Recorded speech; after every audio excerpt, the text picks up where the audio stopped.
Politics. Impeaching Trump Democrats argued that President Trump violated the Constitution and must be removed from office in their second day of opening arguments in the impeachment trial. By Kadia Goba reporting from Washington, D.C. Kadia Goba BuzzFeed News reporter reporting from Washington, D.C. Last updated on January 23, 2020, at 11:27 p.m. ET posted on January 23, 2020, at 12:26 p.m. ET Senate television via AP Washington. House Democrats continued making their case against President Donald Trump Thursday night, ending with an impassioned speech from Rep.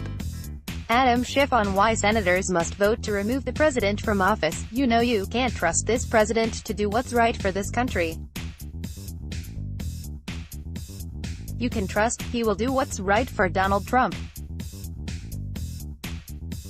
He'll do it now, he's done it before, he'll do it for the next several months, he'll do it in the election if he is allowed to," Schiff, who chairs the House Intelligence Committee, told senators. "This is why if you find him guilty, you must find he should be removed. Because right matters. And the truth matters. Otherwise we are lost." Republicans had been restless in the closing hour, with many standing around or retreating to the cloakroom where they could chat. But during Schiff's emotional closing statement, everyone sat silently and stared to the center of the room. Both parties seemed rapt.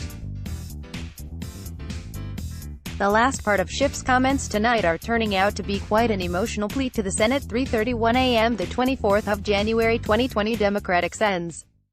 Jeanne Shaheen and Debbie Stabenow called Schiff's final remarks of the evening powerful. "You could hear a pin drop when he was speaking," said Stabenow, leaving the Capitol Thursday night.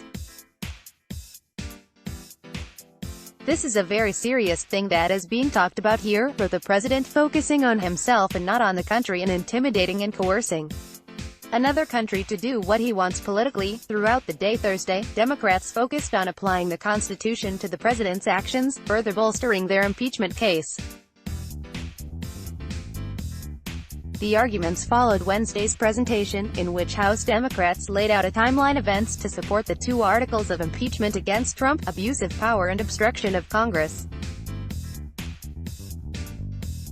Each of the 7 impeachment managers covered a detail from their investigation into Trump's decision to withhold military aid to Ukraine in exchange for an investigation into former Vice President Joe Biden and his family.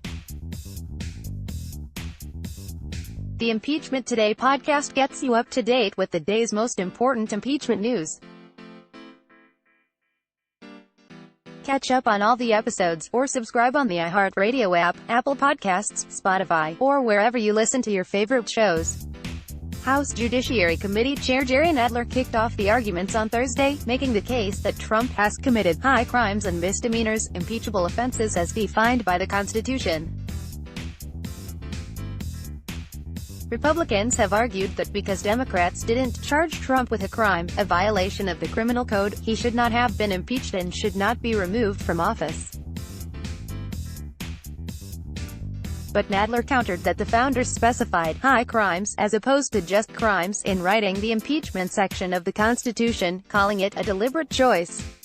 He then quoted Alexander Hamilton, saying that impeachable offenses are defined fundamentally by the abuse or violation of some public trust. Nadler also played a clip of Sen. Lindsey Graham, one of the president's top allies in the Senate, who served as an impeachment manager in former President Bill Clinton's trial. "What's a high crime? How about if an important person hurts somebody of low means?" Graham said at the time. "It's not very scholarly, but I think it's the truth. I think that's what they meant by high crimes. Doesn't even have to be a crime. It's just when you start using your office and you're acting in a way that hurts people, you've committed a high crime." Graham was reportedly not in the Senate chamber when the clip was played. Clip at Rep. Jerry Nadler uses C-SPAN video library clip of Senate Lindsey Graham SC during 1999 Senate impeachment trial. Watch live here, https://t.co/irvis7depot 3 the 23rd of January 2020. Throughout the day, Democrats showed news clips of Trump and his personal lawyer Rudy Giuliani, as well as witnesses in the House investigation testifying that Trump withheld the aid from Ukraine in exchange for the investigations he requested to help him in the 2020 election. Schiff also read portions of the White House's record of Trump's July 25 call in which he asked Ukrainian President Volodymyr Zelensky for a favor, and to help look into Biden. Toward the end of arguments Thursday night, Schiff addressed a question. He said that senators may have, "Okay, he is guilty. Does he really need to be removed?" Schiff said that while there's little dispute about the facts of the case, some Republicans may feel that the next election is coming up and that voters should get to decide. This is why he needs to be removed, Schiff said.